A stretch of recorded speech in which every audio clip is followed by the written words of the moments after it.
Hey Raiders, Jacko here with another Raid Shadow Legends video. So today I wanted to go ahead and do a new type of video here, and that's going to be a ranking video. So essentially what I'm going to do is I'm going to choose a random category and go through my top choices in those categories. So today, for our premiere, we're going to look at one of the most vital positions in a team, and that's going to be the debuffer. So we're going to look at our top 5 non-legendary debuffers. So for my rating system, I'm going to start with the lowest rank, so number 5, and work up from there to the number 1, who I think is the best champion in that category at that time. So without further ado, let's go ahead and get in this. So this is debuffers. So I'm looking specifically at people who can do decreased defense. That's my big thing here, and they need to be able to do decreased defense in an AoE. And for number 5, I'm going to go with our tried and true Maiden. Now, there have been a lot of champions who have come out with decreased defense lately in the epic category. Specifically, we've got a couple in the rare category as well.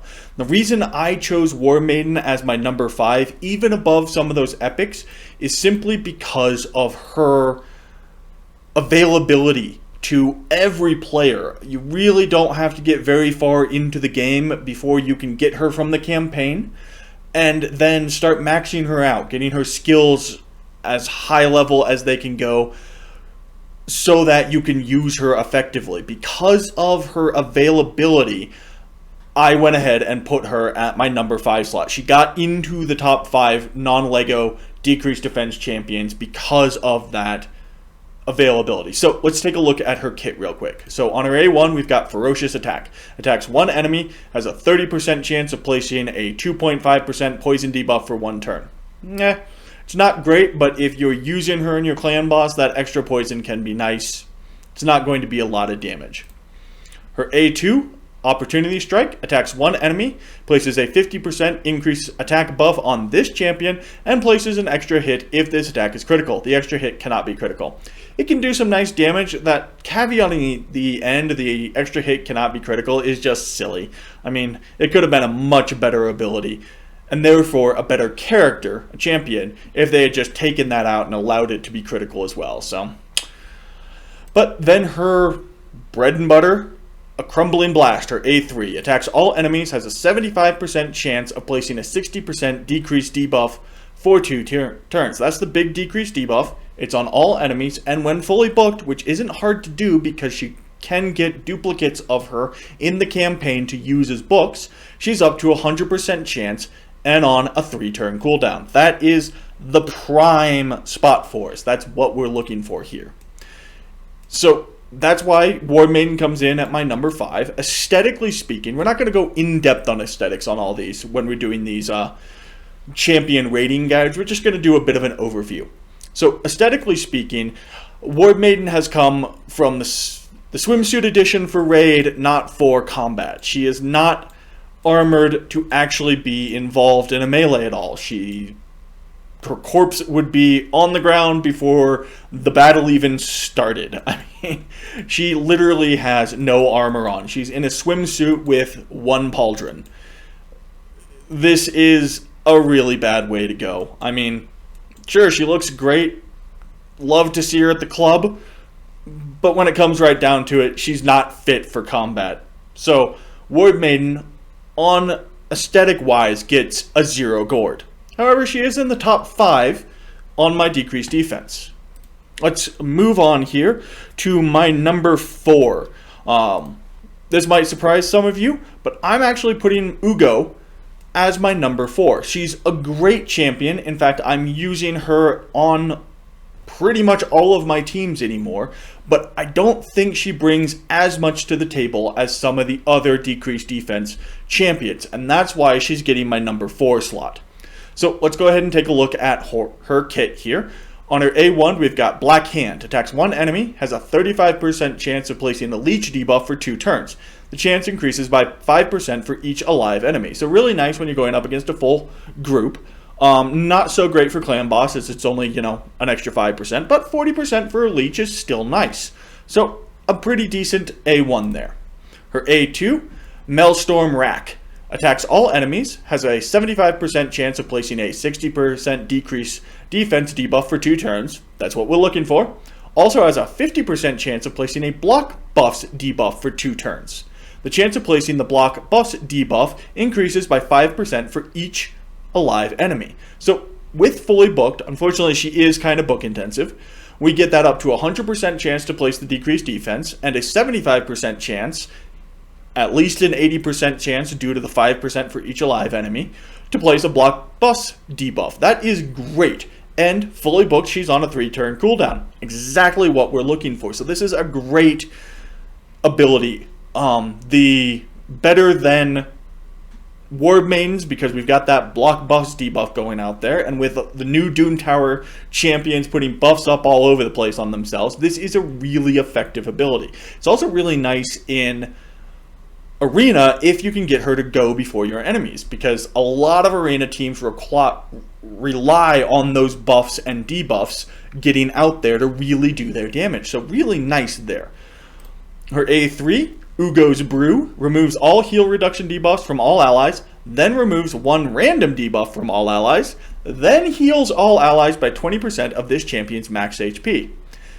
Instead, if all allies are dead, it will revive them with 50% HP and then fills their turn meter by 50% instead. So we've got a pseudo revive here. I mean, yeah, she's got to be the last one alive, which, you know, you can't count on. But we've got a really heavy heal here, which is really nice. And a bit of a cleansing aspect going in there as well. So this is a really good mix. So now we've got a debuffer who is also mixed with a pretty good primary healer. It's on a 4-turn cooldown when fully booked and plus 20% heal. That turns this into, what, a 24% chance of this champion's max HP?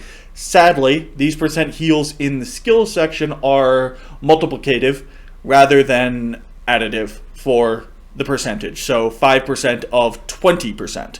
So you're looking at, you know, what? 5% of 100% is 5%, of 20% is 1%. 1%. I can do math in my head, I swear. Anyways, so on a 4-turn cooldown, that's really cool. And this last piece kicks into her passive here, which is Final Spite. Places a 30% increased speed buff and a block damage buff on this champion for 1 turn whenever this champion's last living ally is killed. So if she's the last person in your party alive, she's going to get 1 turn of block damage to hopefully be able to slide an Hugo's Brew in there and pick everybody up. I've had this happen a couple times, especially in Arena. It's a really cool little trick that happens. Sadly, it is not reliable. And her revive isn't reliable, which makes those a little bit less. Stats-wise, she's pretty good. She's got a nice high defense, good speed, very good HP, so that her heal stacks well. So all in all, kit-wise, she's actually really good. She's coming in at number 4 only because I think the other ones on the list are just a little bit more versatile, just a little bit better. Aesthetically-wise, she's got some armor here and there. She's got van braces and such like that. She's got this really cool drum on her back, and her weapons are essentially her drumsticks as well. So I really like that mixed aspect. She's essentially an Ogren bard. How about that? An Ogren combat bard. The helmet's a little bit weird, and she's not wearing a whole lot of armor, but she looks really cool. As a debuffer and a healer, as a support character, very support. Hey, look at that. It even says support. I think she's about in the right amount of armor. A little bit lower than I would want my healer in, just because you want to keep your healer alive. But, that being said, maybe she's got really thick skin. Got some nice tattooing, too, on the upper arms there. So I'm going to go ahead and give Hugo an aesthetic overview of 3 Gourds. I think she could be better armored. So, down to our number 3 is the Sacred Order, and again, another new champ in Deacon Armstrong. So, Deacon Armstrong here comes in at my number 3. Again, he's an epic support champion, and I think he's just a little bit better in Hugo because he has turn meter manipulation, which is a huge aspect of this game. Let's take a look at his kit. Deacon Armstrong's Mace of Contempt attacks one enemy 2 times. Each hit has a 30%, 40%, 50% chance of placing a leech debuff for 2 turns. So just like with Hugo, great chance at a leech. In fact, a much better chance than Hugo, because he's looking at a 50% chance twice. It also means that he's going to be better in Fire Knight, because his A1 hits twice instead of once. So right there, we're getting just a little bit better than Hugo. His A2, this is where the money is, what we're looking for. Sweeping Retribution. Attacks all enemies. Has a 80%, 100% when booked. Plans of placing a 60% decreased debuff for 2 turns. On a 3-turn cooldown. So, very simple, very straightforward. Exactly what War Maiden has. So, useful. It's not, doesn't have the bonuses that Hugo's got, but it's active. It's what we're looking for. It does the job. His A3, Time Compression, fills the turn meter of all allies by 15% and decreases the turn meter of all enemies by 15%, and grants an extra turn. That's huge. So it's on a 3-turn cooldown when fully booked, which is amazing. So every 3 turns, he's filling your turn meter, he's decreasing their turn meters, and he's reducing the cooldown of his AoE, decreased defense, by a turn as well. So essentially, you've got a decreased defense on a 2-turn cooldown because of this time compression. So your decreased defense is always going to be up with Deacon Armstrong, and he's got this great turn meter manipulation ability. That's why the Deacon is coming in at 3 rather than Hugo. Aesthetically wise, he's actually really good. I mean, he's got very nice armor, full plate it looks like, actually good hip and upper leg drapes and protection here. It's got good upper body protection. The folds in the pauldrons are a little bit too big. The pauldrons in general are a little bit too big there. And you can see that because they're encroaching on his face there. So not great on the pauldrons, but better than we've seen a lot. At least he's not going to jab his own eyes out with them. Nice decorative and protective upper arm pieces with the shield. Good forearm protection, no hand protection, and a pretty cool 2-handed mace there. Just given the length of it, it would be very hard to wield one-handed, but it's got a little bus spike on the end, so 2-handed is wonderful. Plus, it's glowing. His helmet is interesting. It's very obviously a religious hat, something like the Pope or a bishop's mitre, but just armored, which is an interesting way to go. It doesn't cover his face at all, which is sad.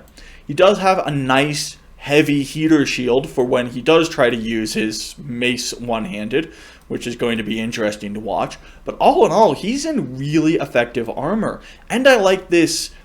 It's a very contrasting mix between the dark grays of the under armor and the whites of the upper armor. And then to throw in the gold accenting really stands out. It's really impactful in my opinion.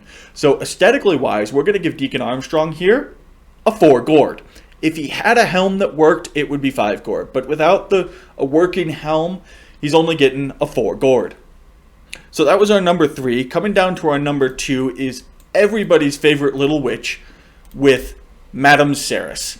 I mean, she is insanely powerful. They nerfed her, and she's still, in my opinion, coming in at the number 2 spot.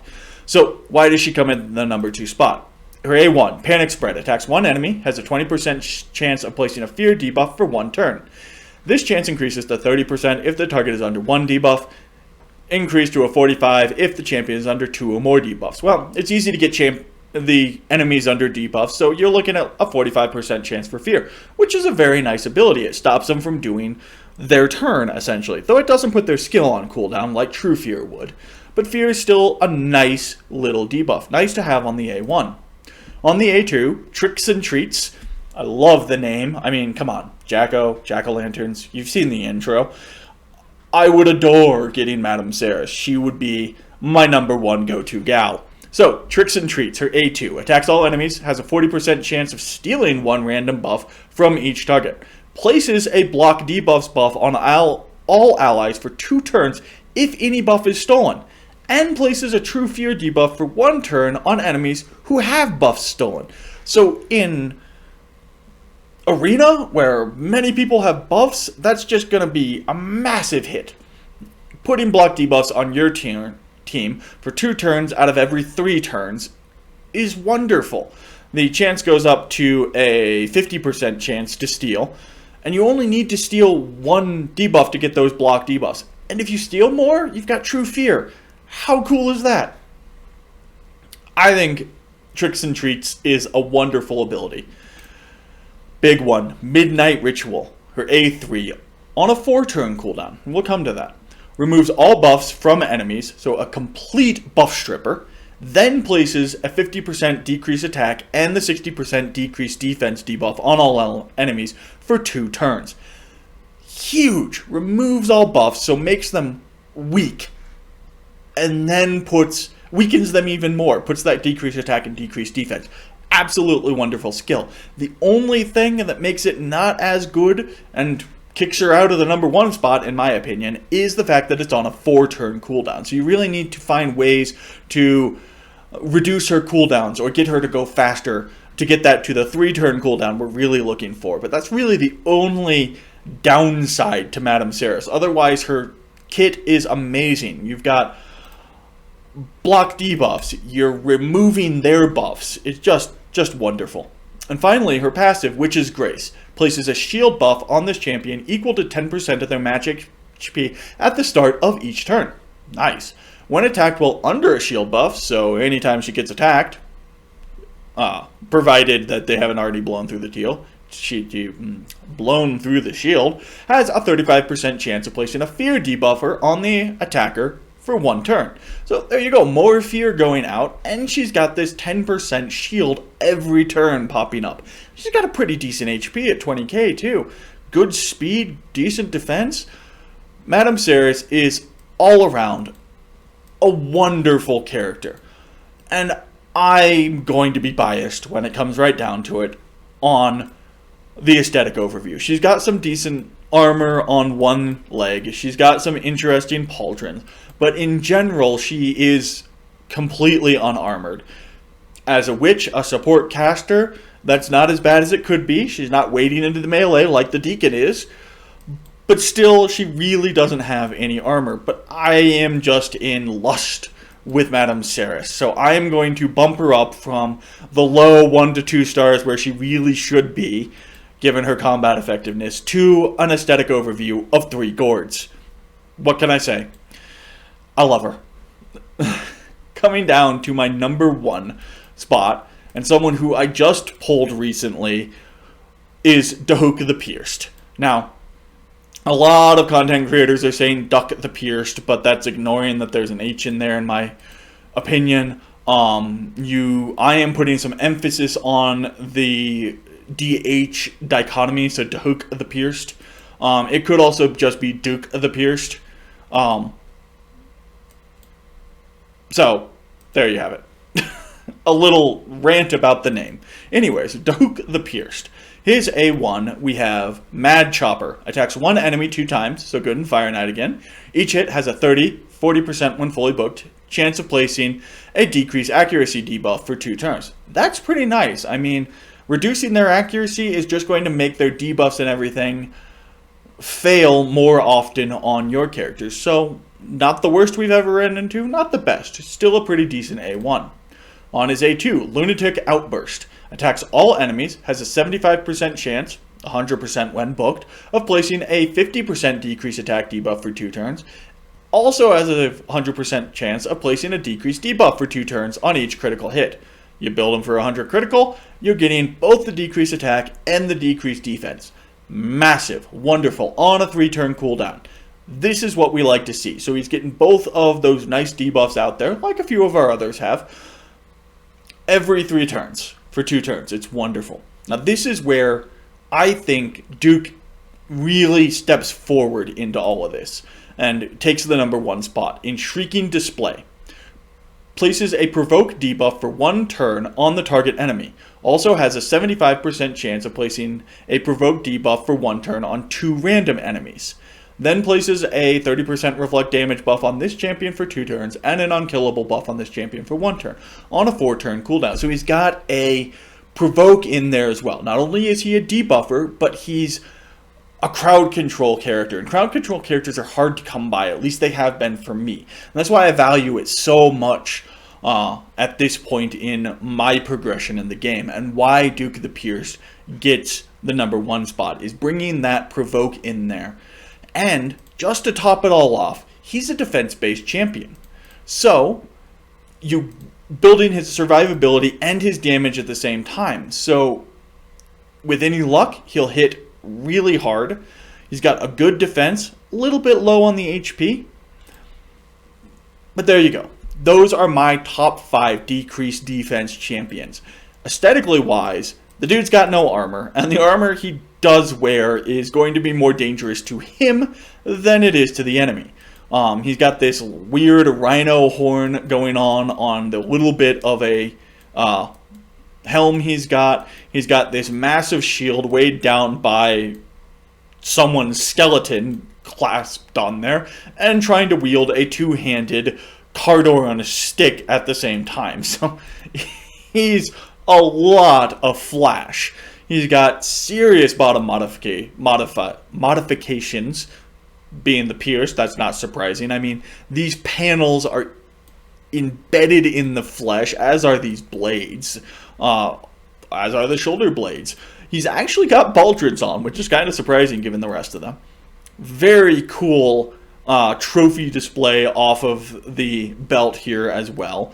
Actually has some shin and knee protection, so that's pretty surprising. But honestly, armored and weapons, he's there to scare the ever-living bejesus out of the enemy, but probably not do any actual damage, is the sad part. The shield would be fine, was it not strapped with an extra 30 pounds of corpse on the front. Really cool. Looks great. Terrifies the enemy, but not good for combat. And then the fact that he's got a 2-handed weapon when he's only got 1 hand to wield it, he's not going to be doing any damage in the melee. But he's probably going to smash their morale. Just absolutely shatter morale. So, because of that, and my own personal preference for orcs, just like with Maiden and Sara, he probably only deserves a 2, but I'm going to bump him up and give him an overall aesthetic rating of 3 gourds. I really do like Duke the Pierced here. So, there you go. There are my top 5 non-legendary debuffers in the game right now. And if you notice, 3 of the 5 are pretty new, as in within the last 4 months since the turn of the year here in 2021. They are great. They're not just a debuffer. Like, War Maiden is just a debuffer. Stag Knight is pretty much just a debuffer anymore, with just the decreased defense and the decreased attack. He barely didn't make the list because he doesn't bring that extra oomph to the table like the rest of these guys do. The rest of these bring more to the table than just that debuff. The debuff, and they've got the debuff at the same level as everybody else. So that's what you're looking for when you've got a debuffer, is someone who can do the job, and then someone who can augment the rest of your team with their kind of secondary abilities. Do you need someone that has some turn meter control? Go with Deacon. Do you need somebody that can do some crowd control? Go with Duke. Need some extra healing in there and the possibility of a revive? Go for Hugo. So, what do you think? Do you have a favorite decreased defense champion that you use all the time that I didn't list? Put them in the comments below and tell me why you love them over the ones I listed. Maybe it's just because they're the one you've got, which is perfectly viable. Otherwise, please remember to like, subscribe, and toll that bell so you don't miss any videos. And we'll see you next time on Jacko's Raider Rants.